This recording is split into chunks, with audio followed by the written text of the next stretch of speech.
Good morning, everyone. Today I'm going to talk about the principles of communism.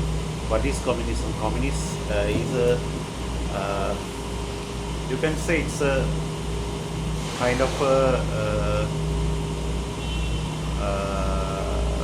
dogma. It's a kind of a dogma, right?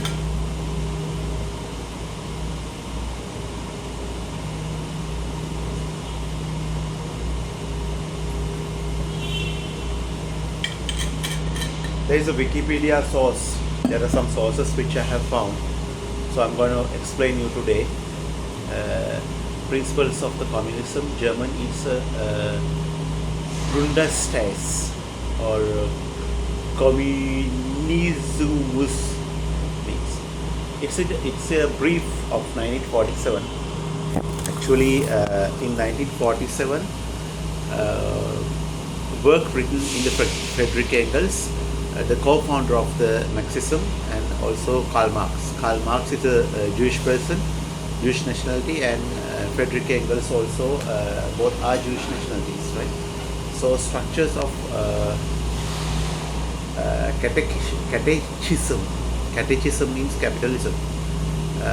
Structured as a catechism is containing 25 questions about the communism, which is for which answers are provided by the text Engels presented. Core ideas of the Marxism, such as historical materialism, as well as class struggles and proletarian revolution. I will talk about the proletarian revolution and the principles later. Actually it's a big subject, right? So I have to explain you set by set and part by part. And the principle of the communism saved as a draft version of the for the Communist Manifesto, right?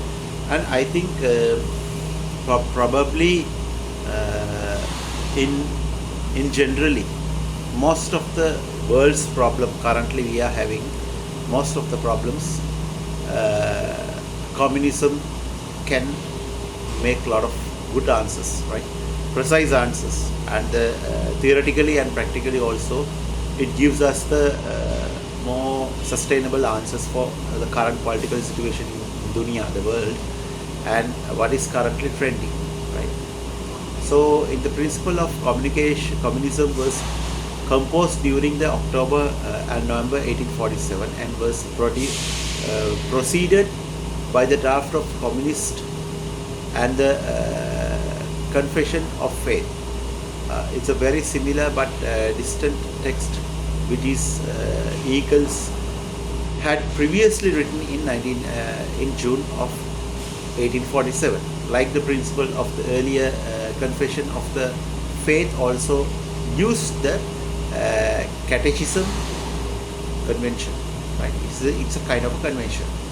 Actually it's a dogma, right? It's a dogma, but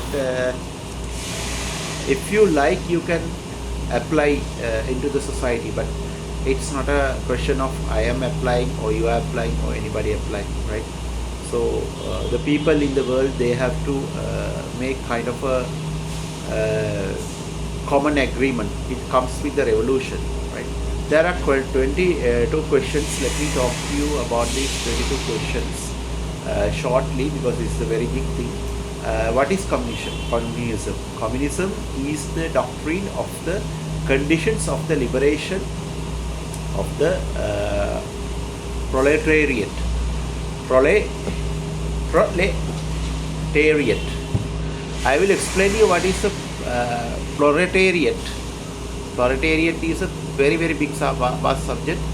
What is proletariat means in 19th century, right? Working class which lives by the selling its labor, driving no profit from the capital, right? They're deriving no profit from the capitalism, right? They don't get anything. And proletarians then have not always existed. There's no existence. No, actually, although this question and answers, okay? No, although there were there have always been poor people, and poor people always been poor, rich people always been rich. They have not previously lived under the today's specific historical circumstances, right? As preamble things, right? And secondly, how did the proletariat originate? The Industrial Revolution of the 18th century gave rise of the heavy machinery and mass production, right? And enriching the owners in impoverishing the workers, improvement, and also led to the own classes, and also you know about the Brugochis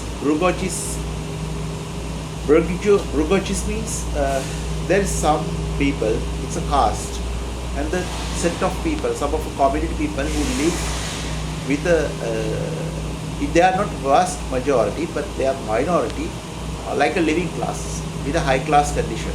You can say present days, in 21st century present days, like politicians, very rich people, Ambani, Bill Gates, Mark Zuckerberg, Elon Musk, not that much, but some kind of rich people. Right? So how they are, they make the enriching their owners and impoverishing the workers by impoverishing the workers, the employees, right? And the led to owning class and or bourgeoisie and the proletariat. How do you become a proletariat originate? By sucking our blood, right? If set of people means, for example, factory, thousands of people who work for a one mission, for a one family, for a one family, not for themselves. We are working for others benefit. That's how the proletariat origination of that. Under the condition, the sale of the labor of the proletariat has begun. Actually, today even exist. They have not previously lived, but under today's specific historical circumstances, there are people, right? There are people that under what condition do this sale of the labor of the proletariat to the bourgeoisie take place? The proletariat sets substances wages, right? But if you ask what working class were these before in Industrial Revolution, there were slaves, serfs, handicraftsmen, and the manufacturing workers, manufacturing laborers, right?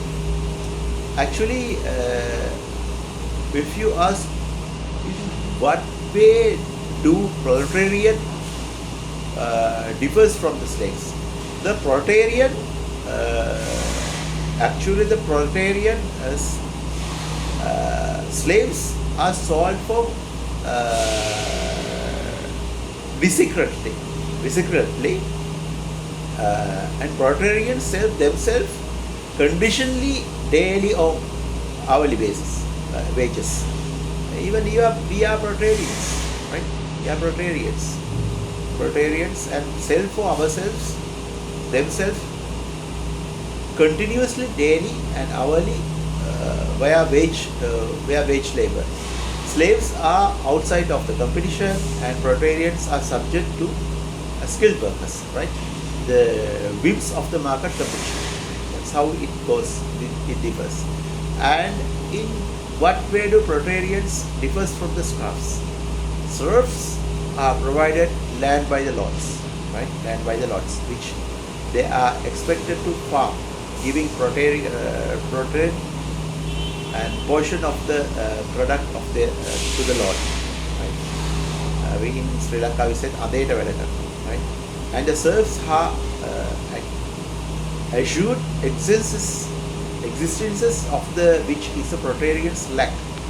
So that's how it goes, right? And when we go to the next level, now 19th century comes, and in what way do the proletarians differs from the handicraftsmen? Actually, the handicraftsman is poised to rise or fall, and they may enter either the bourgeoisie or the proletariat. This is something which is different from the proletarians, right? In what way do the proletarians differ to the manufacturing workers, if you ask, right? Actually, the manufacturing workers were rural and proletarians are urban. Manufacturing workers had all their own tools and the equipments. Proletarians, they don't own, right? And also, what are the immediate, if they ask, what are the immediate consequences of the industrial revolution and of the division of the society into the bourgeoisie and the proletarians?